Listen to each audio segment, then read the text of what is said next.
Seth Velasquez. Velasquez. Is that right? Yeah, that is. Thank you for coming on the show. Yeah, of course. Thanks for having me. I thought maybe we can kind of start by telling the viewers just how we met. Yeah, sure thing. You want to kick it off? Let's see. We met in OCIA. Yes. Right. What is that? That is it's like a introductory class for Catholics. Yeah. And it's just a space to get acquainted with what Catholics do and what Catholicism is. Yes. Yeah, that's a perfect answer. We have a mutual friend that is an instructor there. So he brought you along and we just kind of became friends that way. I remember like within the first, I think 5 minutes of talking to you, you told me that you wanted to be president of the United States. I did, yeah. So I'm curious about that because I've never met anyone that has wanted to be president aside from like a couple second graders. You know? Me too. Yeah. Me too. So where did that aspiration come from? How long have you been wanting to be president? Let's see. I guess it started when I was a wee lad. Uh-huh. I always wanted to help people. Okay. And I saw people helping people. Like, when you think of helping people, what do you think of? Bringing them a dinner. Yeah, exactly. Yeah. You know, like homeless shelters or, Yeah. or food pantries. Yes. And I wanted to help people, but I just don't know if I could live with not being able to fix the problem. And for me, I always wanted to, if I was going to help people, I was going to fix the problem. Mm-hmm. And I feel like politics is the way to get that outreach and to change a lot more people's lives than just a few. Okay, so a much higher impact. Exactly. Right, you're like going to the source of the issue. For sure. So in this situation or this scenario, you would say like poverty is the issue? Definitely. That's Or one of them? Yeah. Yeah. I grew up pretty I wouldn't say poor, but definitely struggling. Mm-hmm. And at least until my stepdad. And that's when I noticed the difference from struggling and being well off. Mm-hmm. And I decided, I was like, you know what? If I got this lucky, I want to help somebody else get this lucky. So I wanted to just kind of change people's lives and help them kind of just get the same opportunities that I had growing up. So. Okay. That's very nice, but aren't they a lot different? Like one, if you're trying to help out like social programs through like taxation and stuff like that, Yeah. Isn't that different than having someone come in and bless you financially? Oh, definitely. But I also want to give back to the community, just because with the opportunities that my stepdad gave me, Mm-hmm. I feel like it would be a waste for me to not utilize them and kind of like give back to where I grew up, in the state of New Mexico and Rio Rancho and Los Lunas. Yes. Now it does kind of sound like it's two different spheres, Yes. but Yes. I would argue that it is very much the same sphere, just because I'm, for one, helping people. Mm-hmm. Two, I want to give back to the community through just interviews, helping people get involved in politics, because as a kid, I had no idea where to start. Whether it was like talking to people, I grew up very shy. I am not like how I am now, and I was always that nerdy kid who would sit in the back of class, just get his work done. I was a little bit of a teacher's pet, but and I want to just be able to give people the opportunity to see that politics isn't that hard to get into. It's much easier than it looks, and it's a lot less scary than it looks. Okay. I had the opportunity given to me by a few people, one of which was the current mayor of Rio Rancho, Greg Hull. He's a good friend of mine, and he definitely helped get my career started. Same with another good friend of mine. His name is Bo Sandoval. Those two people definitely have a very significant piece, I wouldn't say piece, I guess, significance in my life, because they were the people that helped me get involved with politics at an early age. How were they helping you get involved, and why was that meaningful to you, significant? So originally I met Bo through my AP history teacher. His name is Mr. Smith. Love that guy. He was definitely a great teacher, a mentor. Yeah. He helped me through a lot, but he wanted to get us involved with local politics, and his former student, which is Bo Sandoval, he brought Bo in to speak, and it was really cool because I'd never had that experience before. I was like, I don't even know how to talk to politicians and stuff. Yeah. And Bo's just talking to us about him running for county commissioner and how it's going and what his plans are. And I was just like, that's really admirable. So after class, I stayed a little bit longer, and then I started talking to Bo and started working on his campaign. And the cool thing about Mr. Smith is he wanted a very moderate view on politics. He didn't want people to be super one-sided. So Bo was a Democrat, and he wanted to find a Republican candidate to bring in and talk in front of the class. And I don't know what made me do it that day, but that day I just decided, hey, I'm gonna email the mayor, just see what happens. Hopefully I get a meeting with him. We'll see. Yeah. We'll see where it goes. Yeah. And it's like a couple weeks down the road, and I finally met the mayor in his office, got to know him. We hit it off like that. Started talking about my aspirations and what I wanted to do, why I was interested in politics. And at the end of the interview, I asked him, I'm like, hey, do you want to go and speak at my school? And he's like, sure thing. So he came in and he spoke and talked about how he ran Rio Rancho and what his vision for the city was, and just a whole lot of political things and economic things that honestly I never would have thought about before he had told me. So I was seeing politics in a whole different light. Yeah. So it was definitely very it's unique. It was a unique experience, and I thought it was really cool that he came to speak. Yeah, it's interesting because everyone is kind of drawn into all sorts of different careers, right? Like for you, you said it started pretty young. You just wanted to help people. You wanted to like have an impact on those around you in the community, at school, or whatever. And then in time, it kind of formed into this much larger goal of becoming president. Do you think? Because you mentioned something about being one-sided, right? Which we're seeing a lot of that. Definitely like, a lot of polarization. A lot of polarization, a lot of division, to where it's like a percentage of the population won't even hear the other side. Exactly. Like it's all just aggression and anger and misguided frustrations and things like that. How do we address that? Because that seems to me like a human issue that is much bigger than politics. So what does that look like in your eyes? In my eyes, that looks like the main issue, I believe, is mental health. I think that's where it all stems from, because we're all so stressed out in our day-to-day lives with work, making rent, getting food. We're so stressed out that we take it out on other people.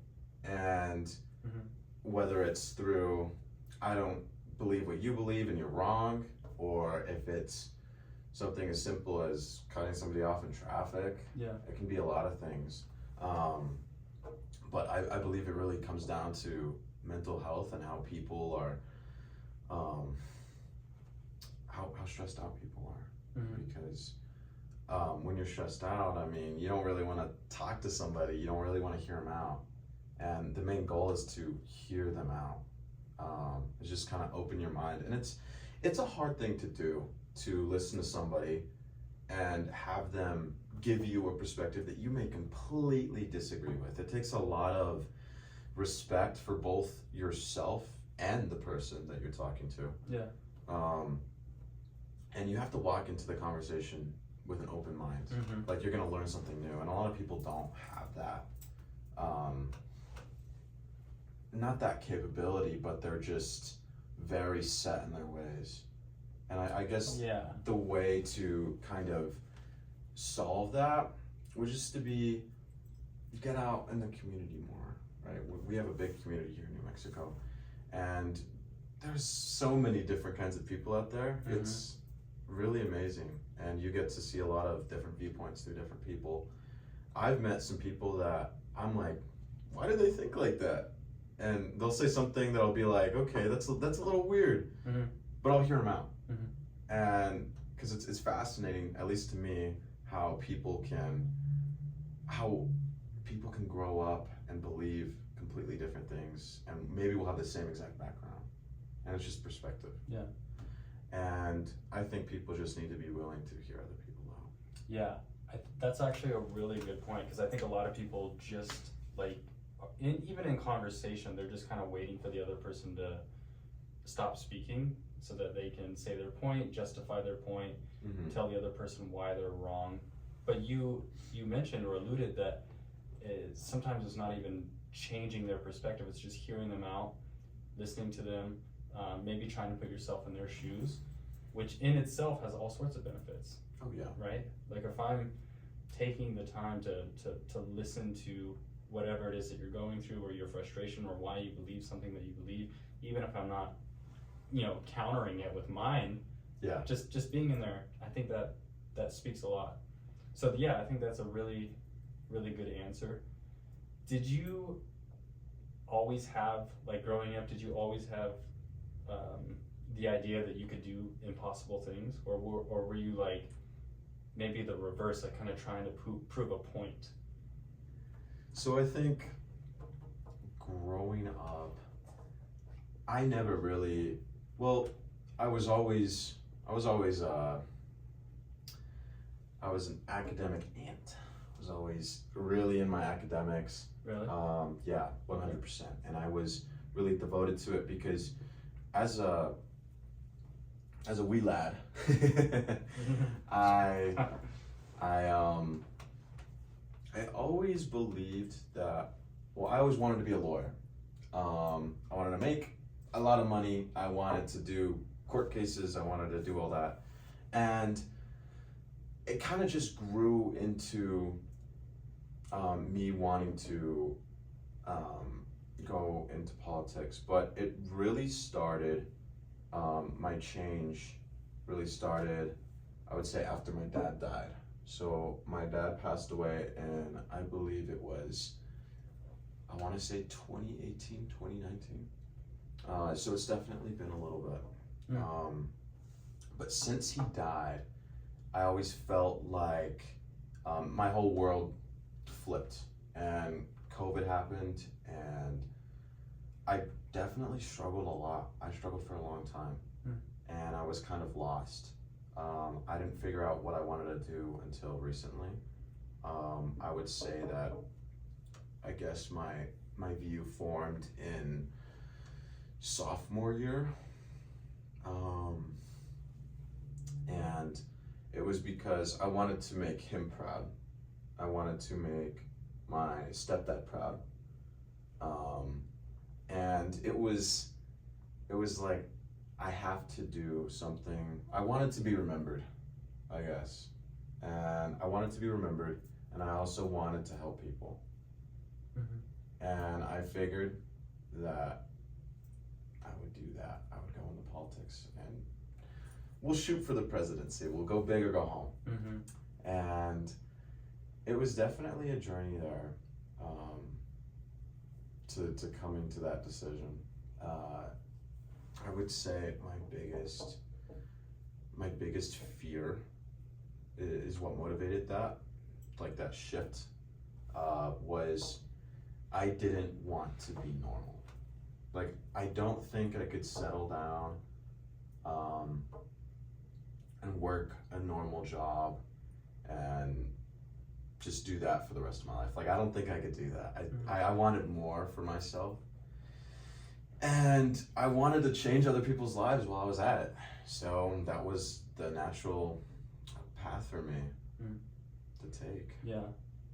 So switching from like wanting to become a lawyer to having these big aspirations was a process, it sounds like. And in that difficult process of losing your father,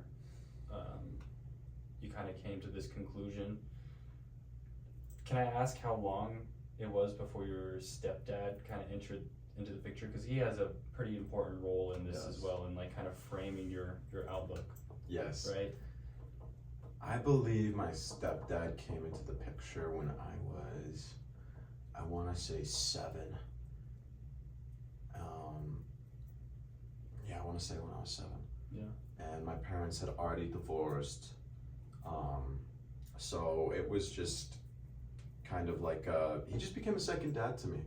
And recently we became more closer than ever. And honestly, I'll be the first one to say it. I mean, I view him like a dad. He's my dad now. And he's always kind of pushed me. I love the way that he teaches lessons to me, because he lets me fall. And this sounds kind of like a bad thing, but he lets me fall and I get to learn for myself. And he helps me back up. Yeah.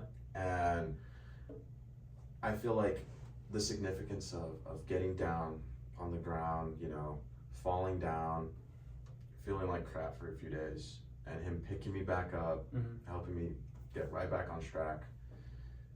I think that's a great way of learning just kind of how life is. Because you're going to fall on your face regardless of what you're doing or what your career path is. Oh, yeah. And I'd rather learn that now through him in a safe, at least semi-controlled environment, than out in the real world where it's sink or swim. Yeah. So. Yeah, that's such a good point. And that's like part of the part of being a father too, right? Definitely. Especially for his son.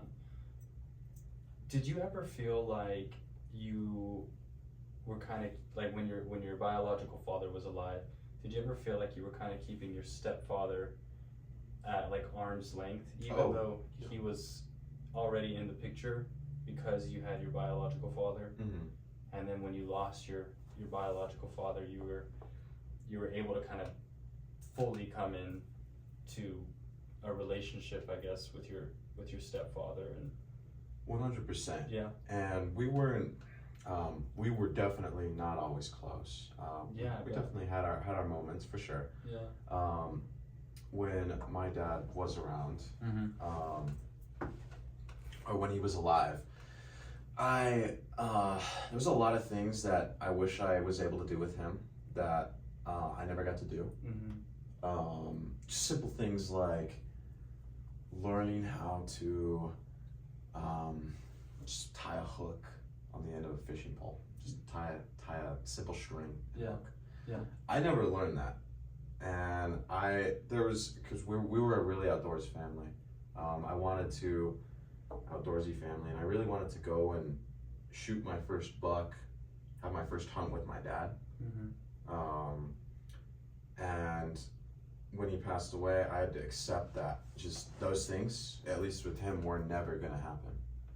And it took a long time for me to come around and kind of accept like that would be my stepdad teaching me. And thankfully, sooner rather than later, I came around, and it was great. He's taught me so much, but I definitely kept him at arm's length for a long time, and longer than I want to admit, honestly. Yeah, I think a lot of people do. I have a similar situation. My biological father's, he's still alive. Yeah.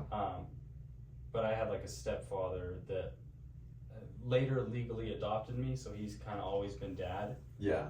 But the relationship was always like, you know, mostly him, and then occasionally, you know, seeing my biological father. I guess my question here is, you said it took you a long time to kind of accept the fact that there will be certain things that you never get to do with your actual father. Exactly. Right? Yeah. And I think a lot of children and adults are kind of stuck in this time period or this phase where they can't accept that, or it seems unfair, or they look at other families that seem, you know, picture perfect, or whatever it is. So how can you help, or what would you say to kind of help people come to appreciate, you know, another parent in their life, or another father figure, mother figure, guardian, or whatever it is, like, to kind of get over that hump and just be like, you know, this is actually a really big blessing? Yeah. I would say, for me, what helped me, and I'll say it again, is that it's kind of that saying, it's you get what you get and you don't throw a fit. Yeah. And really blunt with it, but I just kind of accepted that I had to, and it was definitely a long and hard process, that my stepdad and my dad aren't the same person, and they never will be. And if you keep trying to compare these two individuals in your life, and you want them to act a certain way, you want one to act like the other, yes, it's not going to happen. They're two different people, and you just have to accept that's the beauty of what makes us human. Yep. And I would say just kind of appreciate that you get the chance with somebody else, and their worldview, their perspectives, their lessons, their history, just kind of embrace it and help to develop yourself. Yeah. Let them help you and form new views. Just because you may never get that chance again, right? So yeah, and it could always be worse. It could always be worse. It could always be worse. Yeah, definitely. Yeah, that's really good, man. So I kind of wanted to touch on the ultimatum you gave God. Okay, so maybe just for context, you can tell us first, you know, did you grow up in a religious home? Had you been exposed to any religion or spirituality or anything like that? And then what happened, you know, on this beach in Hawaii? So just kind of take us through that. Okay, so I grew up Presbyterian. I only went to a couple churches. I only went to a couple masses, and my family really wasn't religious. So you weren't going regularly? Definitely not. Okay. Very irregular. Okay. Very just kind of a vague, we believe in it. We believe in a God. We don't know which God, but we believe in a Christian God. Okay. So it was a very it was just very vague, and just kind of like, I guess, the classic American Christian. Just like Easter, Christmas. Exactly. Yeah. Kind of, yeah. So we believed in that, and I grew up with that, and I never thought much of it. I guess my spiritual journey started when I began to read the Meditations by Marcus Aurelius. He was a philosopher, Roman emperor, and he brought a lot of interesting points up in his books, and I guess is what helped me a lot through the death of my father, through some hardships in my life, and just picking myself up and not destroying myself. Yeah. He talked a lot about not worrying about what you can't control, and just kind of, I am me. I can only control me, and I have to worry about me. So that helped me a lot, and not worrying about what other people thought.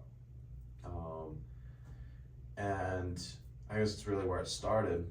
And eventually it kind of came down to, I was just lost, and I was just kind of bouncing around, just looking at religion. I wanted to be religious, and I was like, well, I don't know if I want to go this way or this way. I definitely considered a lot of branches of Christianity. And this was like high school time? This was high school. Okay. And I definitely thought about it a lot. And eventually, one day, we went to Hawaii, and I believe it was in July. And I had a very surreal moment with God, and I remember being at the hotel, and I remember going out onto the balcony while the sun was just about under the horizon, and I remember asking God for guidance, and I gave him an ultimatum. I said, please show me where I need to go. Like, I don't know what to do. I've been searching for a long time, and I just feel like I can't find you. And after that, I decided to take a walk, and I walked down to the beach. Yep. And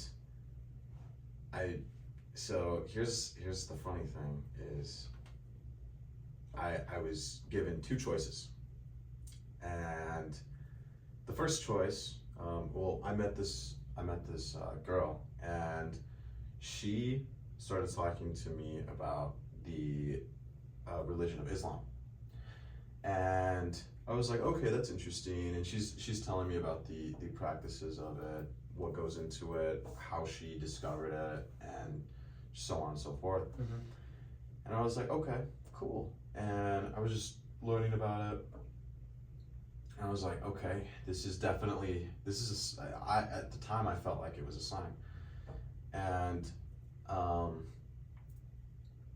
eventually we went our separate ways, and I continued to walk on the beach because I felt like I wasn't done out there. I felt something else calling me. And I met this other guy, and me and him started talking about his life. I asked if he was religious. He said he was, and he told me he was a Catholic, and we started discussing that, and he was talking about how Catholicism helped him in his life. And eventually, us two, we parted ways again. And I went to go sit down just on the beach, just kind of in my moment, and it was definitely a debacle, because you gave me, I was given two signs, and I could either go to Islam, or I could go to the Catholic Church. Initially, because I met that girl first, I was like, I'm gonna try and see what Islam's about.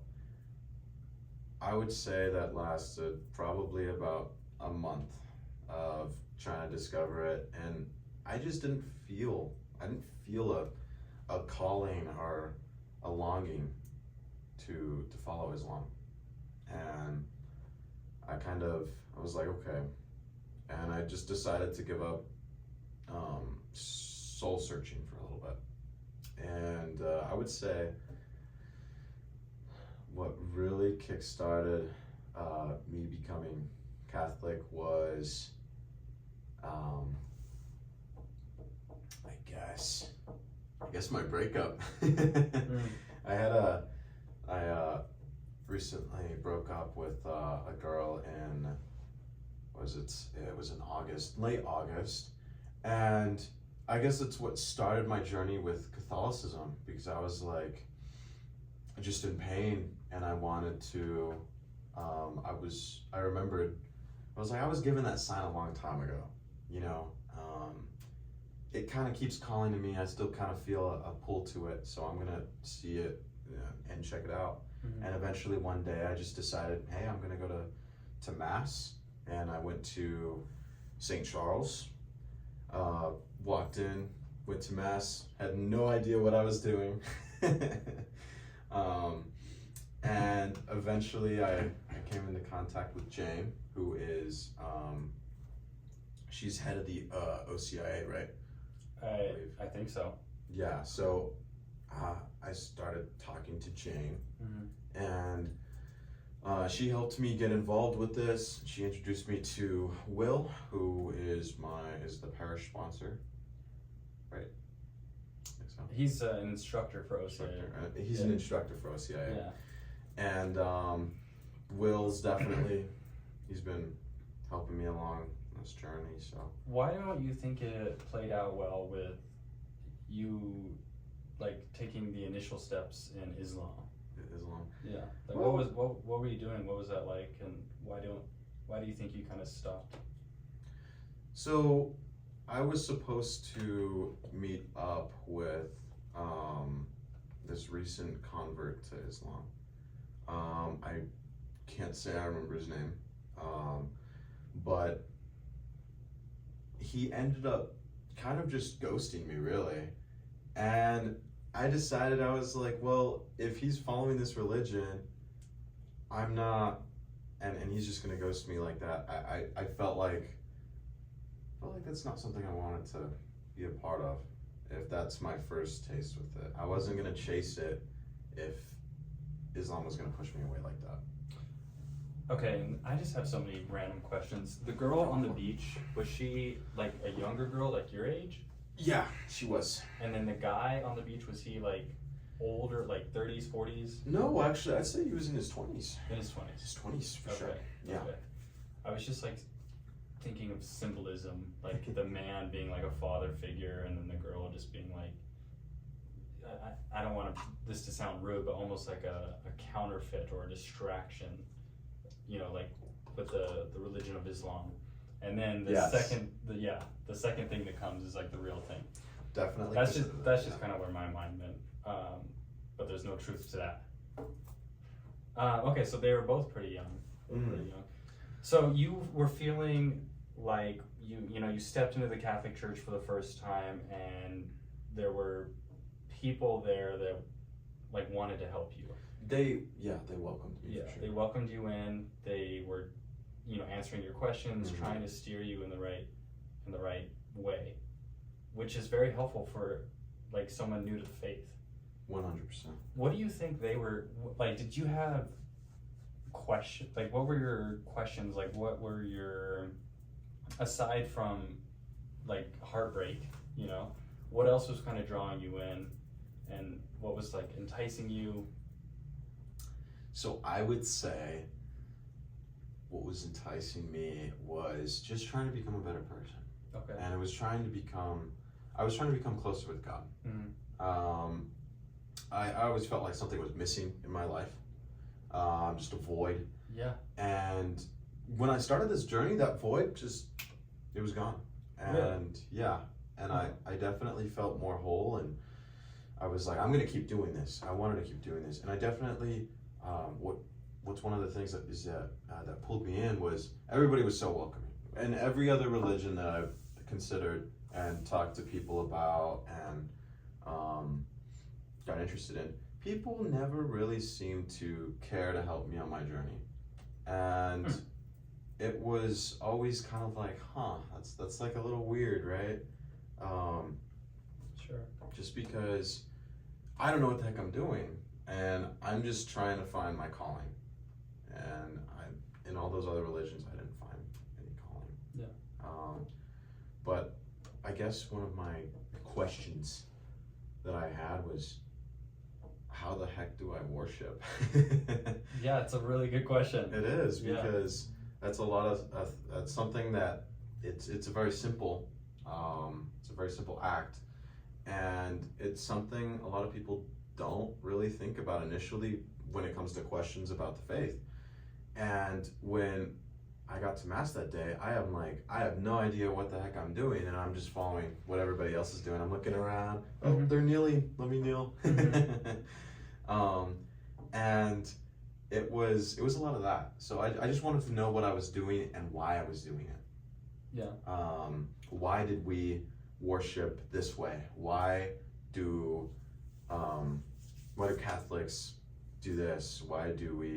What's the process of becoming a Catholic? Yeah. Where do I start? Yeah. Was my biggest question. Okay.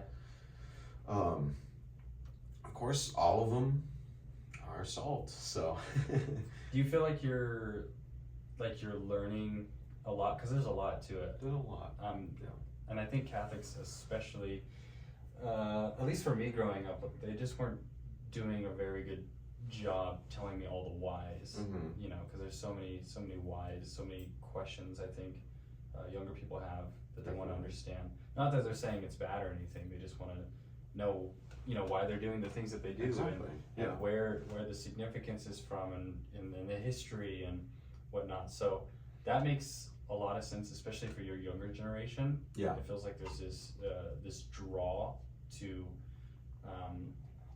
faith, tradition, understanding. Have you seen that in like some of your other friends or coworkers or peers? Like they're drawing in, or they're filling of a void in some sense? Definitely. And I've seen friends fill in that void with many different things. In particular though, my friend Waylon, he just got sent off to boot camp, and we've had a very complicated relationship. Me and Waylon, initially we were really good friends, but I wasn't, and we would go to the gym together, but at the time I was very lazy, and I would skip a lot of the gym with him, and I never really had the same regard for the gym and like being active as he did. And he was always like, oh, that Seth guy. Oh, yeah. So You're unreliable. So, yeah, I was unreliable in his eyes, and he started to hate me, which, I mean, I could see. I was definitely a little annoying. Bit of an overreaction. Yeah, definitely an overreaction on his part. But eventually we started to rekindle things once I found faith, and we kind of got on the same terms. I would say we are on the same terms with the gym. We both, so the difference between me and him and the way we viewed it was, he viewed it as a way to better yourself, and he wanted the best for me. He wanted to see me putting in the work 24/7. I wasn't ready to see myself put in the work 24/7. So that's kind of where the discontent grew. Yes. And eventually, I came around to it, and I decided gym's a part of who I am. It's what makes Seth. And we became really good friends. Started talking to him, praying with him, praying for him. And it was interesting because Waylon filled that void with he was one of the first people I saw fill that void with God and with the gym in the way that he did. And there's a couple other people. I mean, some people fill it with work, some people fill it with family, some people fill it with all sorts of things, hobbies. But I'd say the longest time I filled it with sin. Filled it with sin. Yeah. And I hate to say it, but I mean, I'm still partially filling it with sin. Sure. Definitely still working on being closer with God, and I think I'm gonna be working on it till the day I die. Yeah. Definitely. But yeah, I guess that's what about it, right? Yeah. Okay. How has Christianity kind of been explained to you, like as someone new to the faith, and then knowing what you know now, how would you explain it to other people that just have no idea about Christianity, about Catholicism? Like, how do you think it would be helpful? Because I feel like it's, the way I explain it now is different, because I've been around it for a long time, right? And it's like, maybe that's just not helpful. So I think what helped me understand it, and I'm sure it'll help other people understand it, was the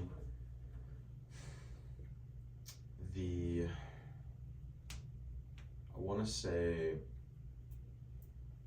people always say that you should fear God. I don't fear God. I love God, and I couldn't imagine myself in a world where I did fear him. In like the traditional sense of the word, Yes. like And actually terrified of. yeah. Yeah, that's yeah. And that's one of the things that I always kind of struggle with, because it's like, I don't want to fear God, and I definitely don't. And that's definitely something that I feel like is taken out of context a lot, is you should fear God. And I think what it means by fear is just have respect. Yes. Be mindful of God. And another thing is that another thing that helped me understand Christianity is the word forgiveness. Mm-hmm. Forgiveness helped me understand that not to view it as, oh, I can do all this and still be forgiven, but if I do something wrong, Mm-hmm. and I know I've done something wrong, God will still come around to forgiving me. Mm-hmm. And I guess that's the beauty of it, is I don't feel like there will be times where I'm closer with God and I'm further from God. Mm-hmm. But at the end of the day, I'm still with God and God is still with me. Yes. Yeah. And I think that's something that a lot of people in my generation, I think, need to hear, is that God is not going to leave you. And sometimes it may seem like what you're going through is hard and it sucks and it's rough. I know I definitely had my days where I was just like, God, I don't know what you're doing. I don't know what your plan is, but help me to see the light. Help me to see what you see, because quite frankly, I don't understand what you're seeing, what your plan is for me. Mm-hmm. And a lot of that is just trusting the process too. So forgiveness and trust, and being able to trust God with the events unfolding in your life, whether it's a coworker arguing with you over something at work, or if it's something simple like just you took the wrong turn, and you don't know where you're going, or something significant like you lost somebody in your life, whether it be a family member and a family pet, just kind of understanding that God works in mysterious ways. Mm-hmm. You're not always going to see the vision, but you're going to have to accept that just as you change, God helps you change. Yeah, that was really good, and he's in all of the little details as well. Definitely. Right? Like, it's not just. I think this is something I've been kind of learning over the last year or so. It's not just, or probably longer than that, but it's not just the big things in my life that I can't control where I come to God. It's like every little detail. It is. All the small Mm-hmm. things, all the things that I think are insignificant, or that maybe we as Christians just don't want to bother God with. Definitely. It's like, no, those are really important, and he is in them, and he wants to hear about them and help you through them. Mm-hmm. So I love the fact that you gave two drastic examples of like a death and an annoying coworker. You know? Yeah, exactly. Because they're both important. They are. Yeah, because they affect you and they change you, right? Have you been sharing any of this with your parents? Oh, 100%. Yes. How have they responded? My dad's my stepdad, I'm just gonna call him my dad. My dad's responded positively, and he loves that I've joined the faith. And same with my mom and my sister. My sister and my mom, less so, just because my mom she's not in a spot where she really wants to open her heart to God. And she's getting there.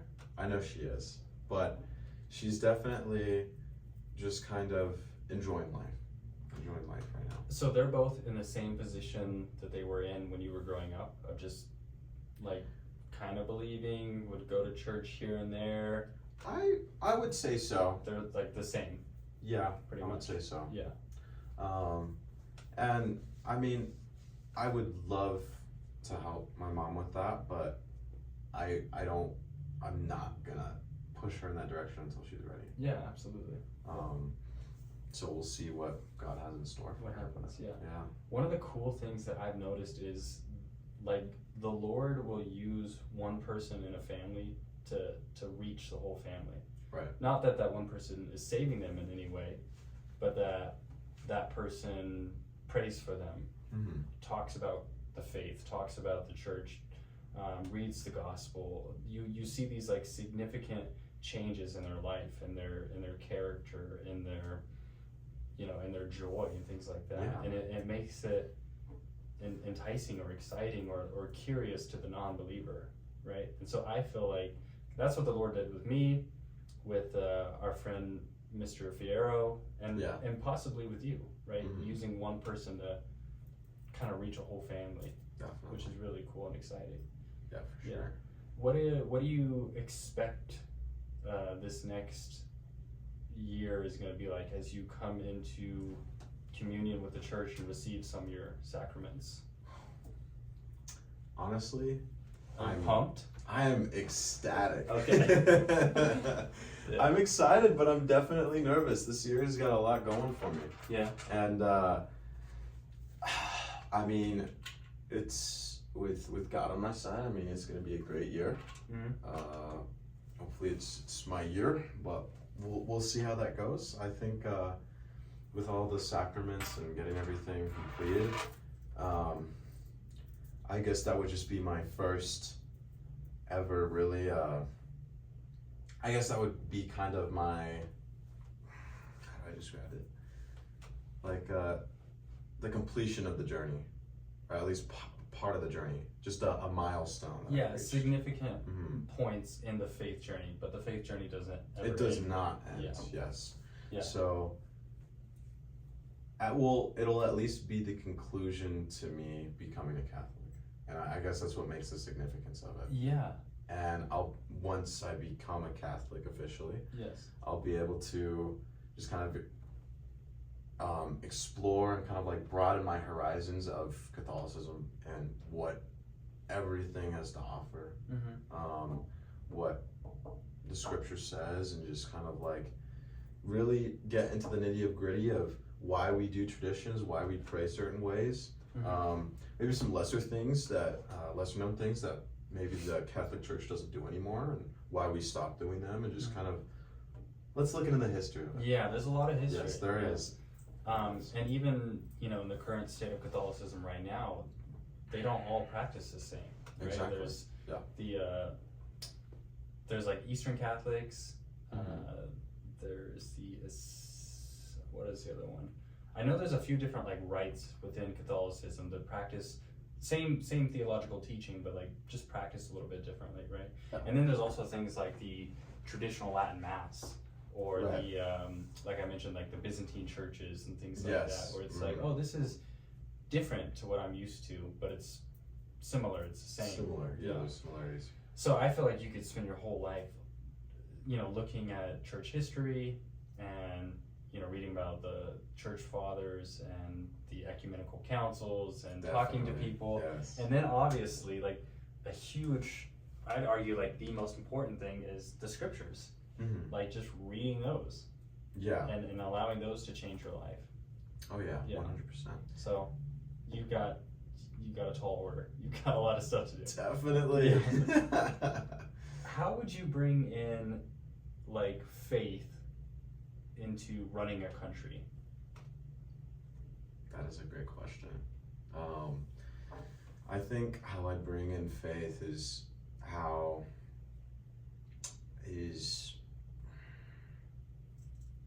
in how I govern, and how I interact with people, what policies I want to help get passed and implemented, Mm-hmm.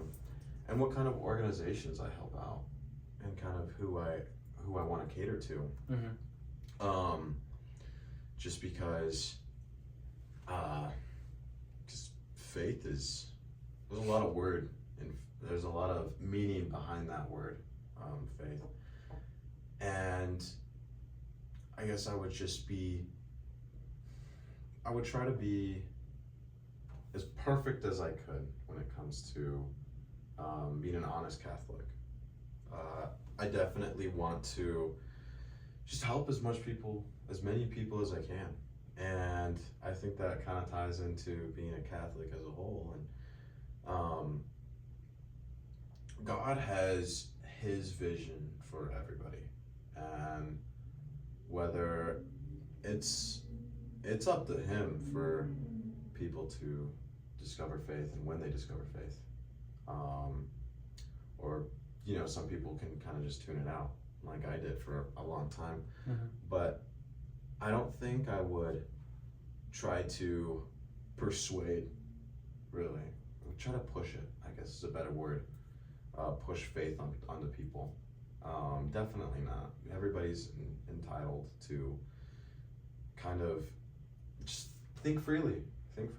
Learn it on your own. That's honestly, I guess, the most beautiful thing is being able to discover faith on your own.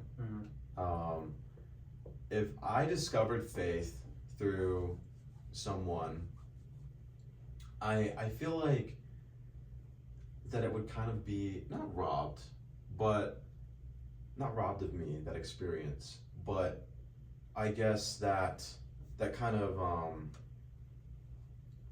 just the way that I felt during that, like being able to discover it myself and just be like, I made that decision to welcome God into my life. No one else did. Yeah. And I would just say the same to people, like it's your choice to open your heart to God. Yeah. Sometimes it seems in politics specifically that faith is almost weaponized, or It is. people of faith are held to this perfect standard, and if they veer from that in any way, then they're not, a real person of faith, or they're condemned, or there's people that use the faith in ways that aren't honest and truthful, just almost as like a shield. So what would separate you from all the people that are not truly practicing the faith? Like I see this all the time where it's like, they're doing egregious things, or even not in politics, and there's no like heart of repentance. There's no apologizing. There's no bettering themselves. There's no trying to grow in the faith and allow God to do what he wants to do and use you in that capacity. But it's more so just like, I'm this person of faith and I get to do X, Y, and Z and kind of hide behind it. Is this making sense? Yeah, it is. Okay. So how do we fix that? How would you fix it? So, stage one There's stages. There's stages, Okay. for sure. Stage one of fixing the problem is acknowledging that you have a problem.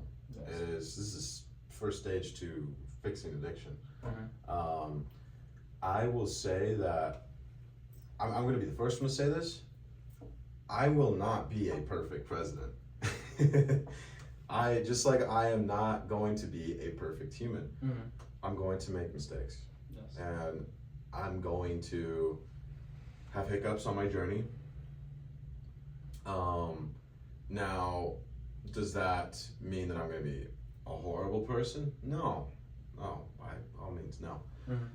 What I believe is that it should serve as a framework, what you want to be.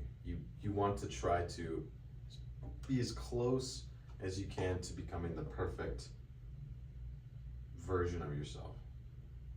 Being the perfect Catholic, living up to the values, living up to what God has in store for you. And I think a lot of people that, like you said, like they do atrocious things, yet they still claim the faith. I, for one, believe that they're not really practicing if they're doing that. I feel like following the faith is very different than being born into it. And if you're just born into the faith, there's a lot of people that I know that were just born into faith. Mm-hmm. They were raised Catholic. They never really understood why or what they did. Yeah. And it never really occurred to them that,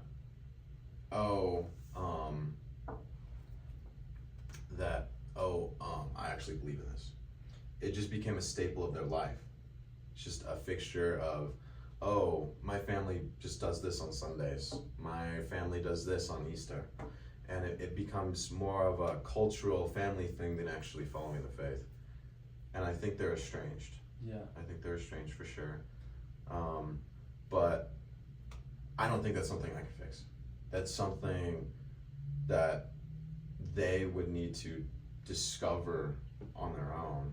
I mean, by all means, of course, if somebody wants to talk to me about the faith, 110%, we'll go have a coffee or something and get together and talk about faith.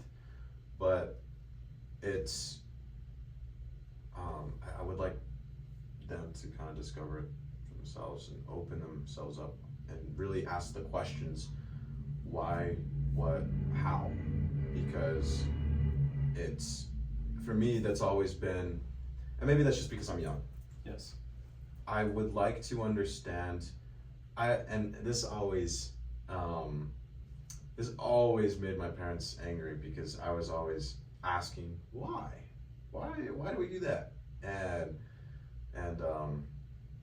what do you mean by that?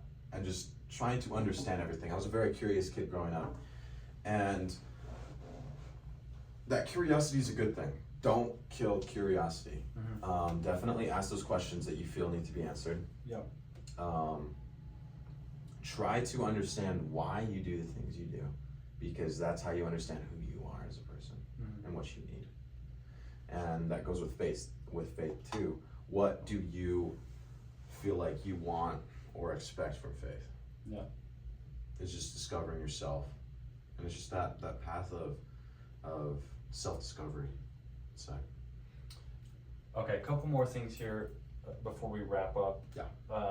How do you reach people that oppose a different viewpoint from you, but can at the same time just unite them as Americans? Like, we can take a drastic example if you want, like pro-life and pro-choice. Correct. Yeah. Like, how do you reach them when you disagree on something so significant? I guess honestly, that's the beauty of what makes America America. And I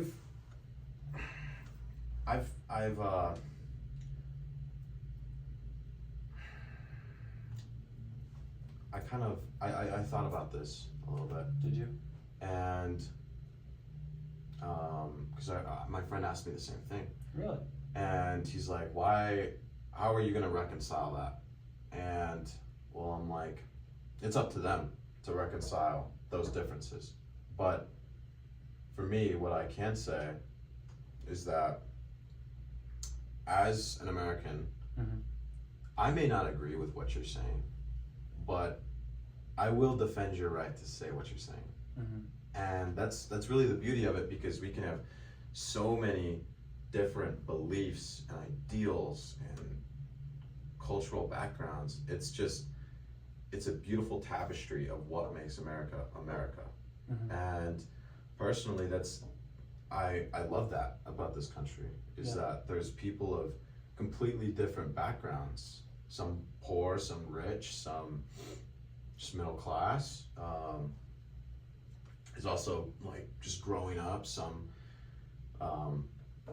immigrated here, and some lived here their whole lives and never left. Mm-hmm. And you get to just see the beauty of all this mixing and mashing. Mm-hmm. And sometimes, yeah, it is very polarizing, but a lot of the best conversations I've ever had with anybody has been somebody that's disagreed with me. because I understand, okay, so that's why they disagree. And I'm able to compromise my views. Always view your views, I guess, with just be open. Just be open. I think that's what people just need to be. It's just be open. Yeah.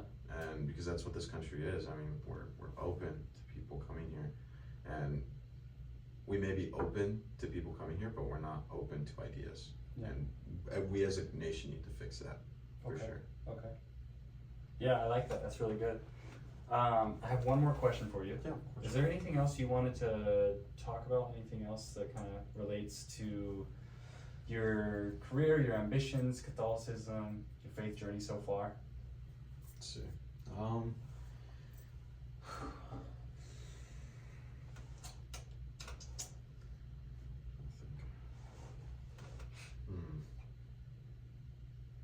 feel like we touched on quite a bit, but We I definitely did. didn't know if there was something that you really wanted to talk about that we didn't yet.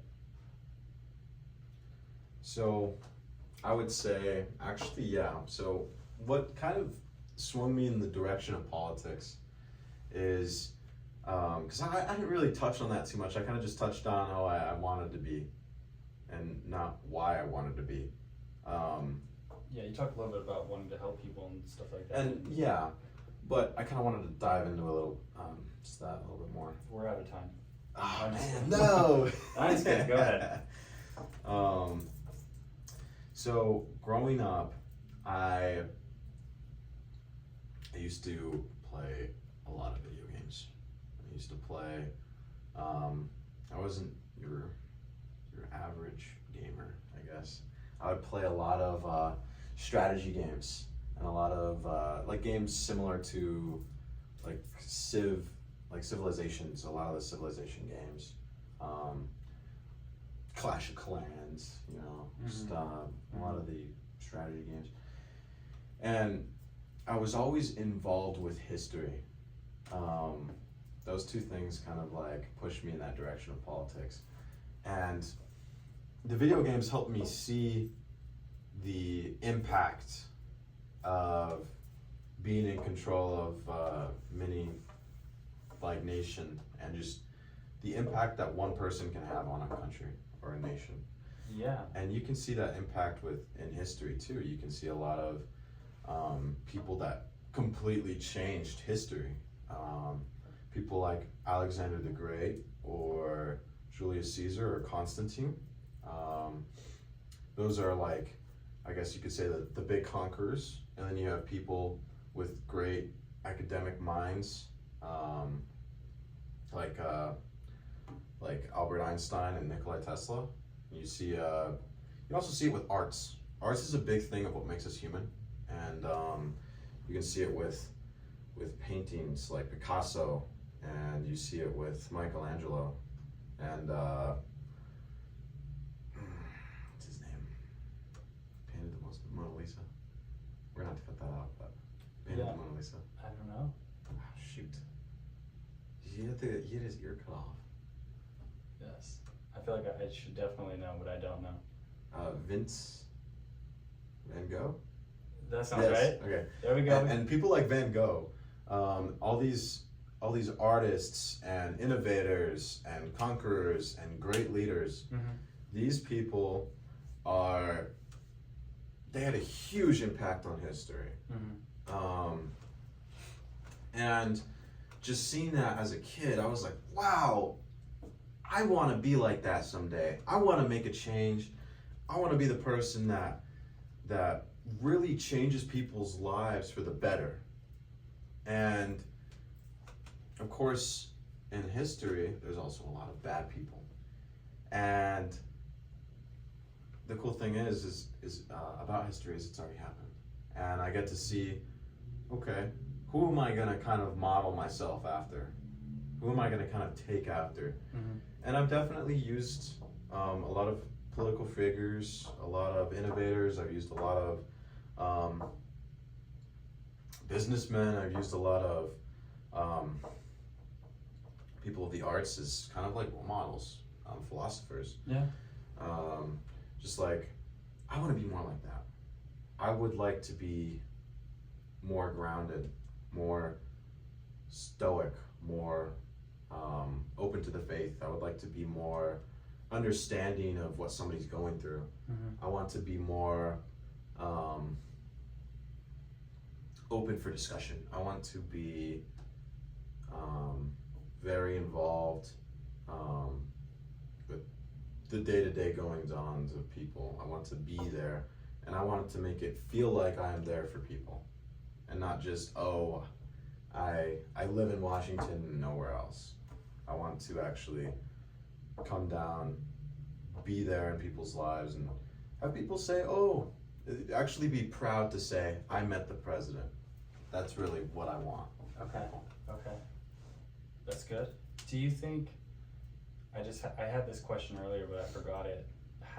Do you think your faith, like an active participation in your faith, a daily surrender to Jesus is going to shield you from the temptations of power, of glory, of honor, and ultimately like trying to make your name stick? 100%.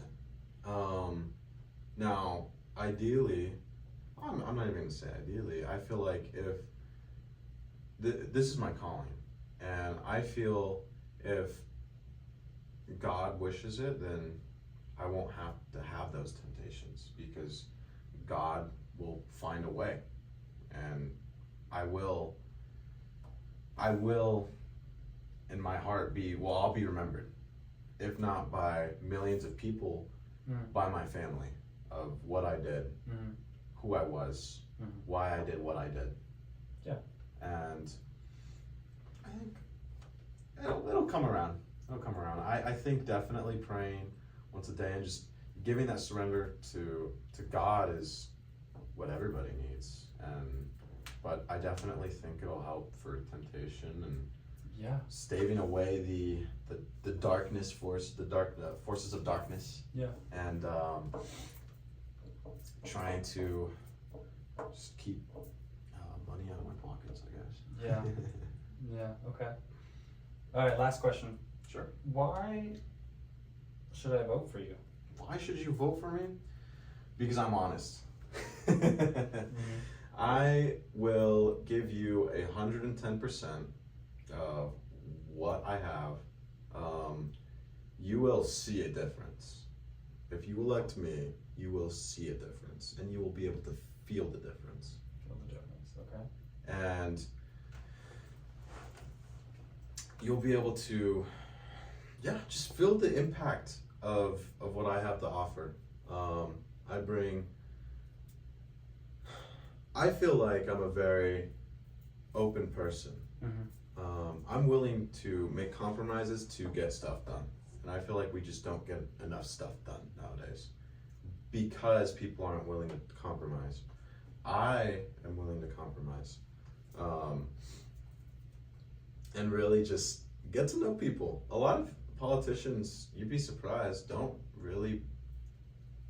aren't very people-ish, persons. Yeah. And I feel like that's a crucial aspect of being a politician, is being able to know your audience, being able to know what you're going to do, how you're going to make their lives better, how you're going to make your state, your county, your country better, because it's all the little things that make our country better, like family, being healthy, physically fit, involving yourself in community events, being there for somebody else is what makes us great. Yeah. And I definitely will make us great. Alrighty. Perfect. Sweet. Thanks for having me. Yeah. Appreciate it. Oh boy.